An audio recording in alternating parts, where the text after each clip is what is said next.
انسان کا پتھر سے بہت قدیم رشتہ ہے۔ پتھر کے غاروں میں رہنے والے انسان نے پتھر کو بغور دیکھا اور اس سے اندازہ لگا لیا کہ پتھر اس کے اور مزید بہت کام آ سکتا ہے۔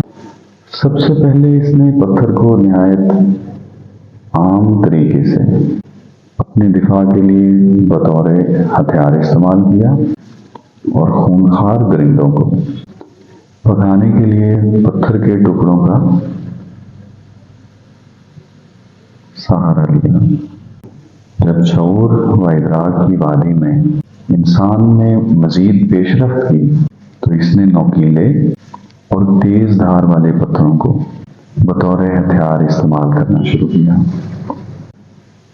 انسان یہ ہتھیار شکار کے لیے استعمال کرنے لگا اور اس کے بعد اس نے پتھر کے کلہاڑے بنا لیے جن سے وہ مختلف کام لیتا۔ جانوروں کی کھال صاف کر کے اس سے لباس بناتا اور اپنی ستر پوشی کرتا۔ تھوڑے عرصے بعد انسان نے پتھر سے آگ جلانے کا راز بھی دریافت کر لیا۔ یوں زمین پر سنگل درندوں کے درمیان سنگ انسان کا پہلا سنگی یعنی ساتھی ثابت ہوا۔ شروع میں انسان کے قلم اور کتاب بھی پتھر کے ہی تھے۔ اس نے نوکیلے پتھروں سے کم سخت پتھروں پر نقوش کندہ کرنے فن سیکھ لیا۔ پھر اس نے پتھر کا ایک تیز دھار ہتھیار بنایا اور یہ ہتھیار شکار کے لیے تھا۔ اور اس عجیب و غریب ہتھیار کی خصوصیت یہ تھی کہ یہ ہوا میں تیرتا ہوا اپنے نشانے تک جاتا تھا۔ پھر اسی طرح انسان نے جب سنگ تراشی کا ہنر سیکھا تو اس نے مختلف جانوروں اور انسانوں کے مجسمے تیار کرنے شروع کیے اور پتھروں کو ایک خاص سائز میں تراش کر اپنے غار نما مکان بھی بنانا شروع کر دیے۔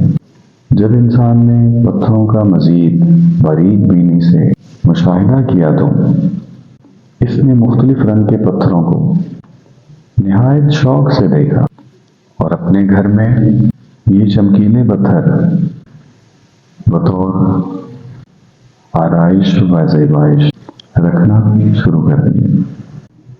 سنگ تراشی کے دوران انسان کو پتھروں کی رگوں کا مشاہدہ ہوا اور اس نے یہ بھی دیکھا کہ کچھ پتھر انتہائی خوبصورت ہیں اور یہ خوبصورت پتھر اس کا خزانہ بن گئے۔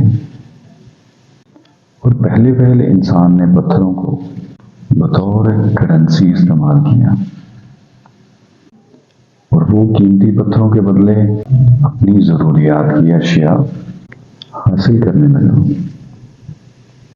جبکہ اسی دوران ساحل سمندر کے نزدیک رہنے والوں کی کرنسی چمکیلے سیب، کوڑیاں اور موتی وغیرہ تھے۔ انسان نے رفتہ ان پتھروں کو نام دیے اور ان کی چمک دمک کی بنا پر ان کی درجہ بندی کی۔ اسی دوران خواتین پتھروں کو اپنی جسمانی زینت کے لیے استعمال کرنے کی طرف راغب ہو چکی تھیں۔ جب انگوٹھی ایجاد ہوئی تو سب سے پہلی انگوٹھی پتھر کی تھی۔ بعد میں دھاتی مستریاں تیار ہونے لگیں جن کے نگینے مختلف پتھروں کے ہوتے تھے۔ علماء نجوم نے ان پتھروں کو مختلف سیاروں سے منسوب کیا۔ ان کے ساتھ ونحس یعنی مبارک اور نامبارک ہونے کا تعین کیا اور مختلف ستاروں سے تعلق رکھنے والے افراد کے لیے مختلف پتھروں کے نگینے موافق قرار دیے۔ آج یہ بات ہر کوئی جانتا ہے کہ الماس، زمرد، پکھراج، زرکون، مرجان، یاقوت، لال، نیلم، فیروزہ، عقیق وغیرہ قیمتی پتھر ہیں۔ بلکہ مرجان کا ذکر تو قرآن پاک کی سورہ رحمان میں بھی آ چکا ہے۔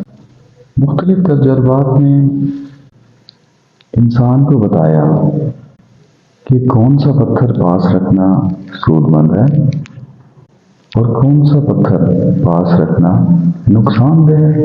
یوں اس نے مبارک اور منحوس پتھروں کی پہچان کا تمیز سیکھ لیا۔ پتھروں کو تراشنے کے عمل میں ترقی ہوئی تو جوہریوں نے پتھروں کو دیدہ زیب بنانے کے لیے ان پر نقش و تحریر، کندہ کرنا یا ڈھالنا شروع کر دیا۔ ایسی بے شمار قدیم انگوٹھیاں موجود ہیں جن کے نگینوں پر نقش یا تحریر کندہ ہے۔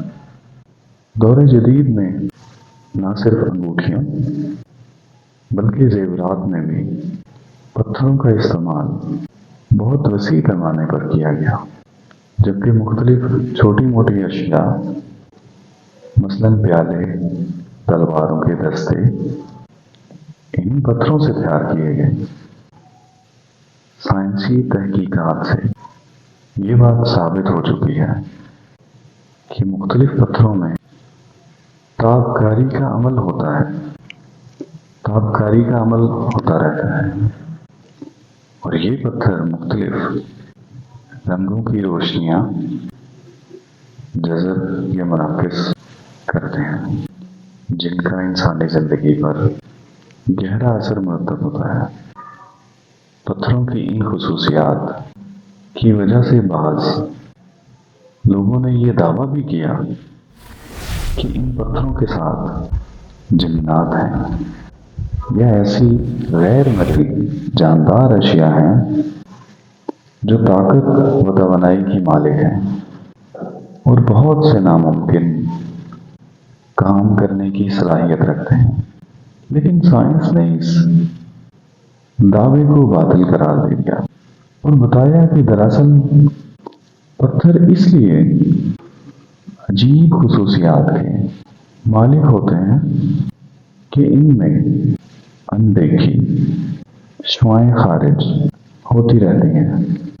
آپ نے خود مشاہدہ کیا ہوگا کہ مقناطیس ایک عام سا پتھر نظر آتا ہے، مگر وہ لوہے کی اشیاء کو اپنی طرف کھینچنے کی اندیکھی طاقت رکھتا ہے۔ اسی طرح دیگر پتھروں میں بھی ایسی اندیکھی لہریں موجود ہیں جو مختلف اثرات کی حامل ہیں۔ پتھروں میں اللہ تعالیٰ نے کچھ ایسی خصوصیات ضرور پیدا فرمائیں جن کی بنا پر یہ اپنے مالک کی زندگی پر اثر انداز ہونے کی صلاحیت رکھتے ہیں۔ یہ پتھر نہ صرف زیب و زینت کے لیے استعمال کیے جاتے ہیں بلکہ کیمیائی طور پر ان کی ادویات اور کشتے بھی تیار کیے جاتے ہیں جو مختلف مہلک امراض میں اکثیر ثابت ہوتے ہیں۔ جواہرات سے کسے لگاؤ نہیں، مگر آج کل اصلی پتھروں کے ساتھ ساتھ بازار میں نقلی جواہرات کے بھی انبار لگے ہوئے ہیں اور ان انباروں میں اصلی جواہرات تلاش کرنا خاصا مشکل کام ہے۔ اس ویڈیو میں ہم پتھروں کی خصوصیات کے علاوہ ان کی پہچان کرنا بھی دیکھیں گے جو ہمیں کسی حد تک اصل پتھر کے انتخاب کرنے میں مدد دے گی۔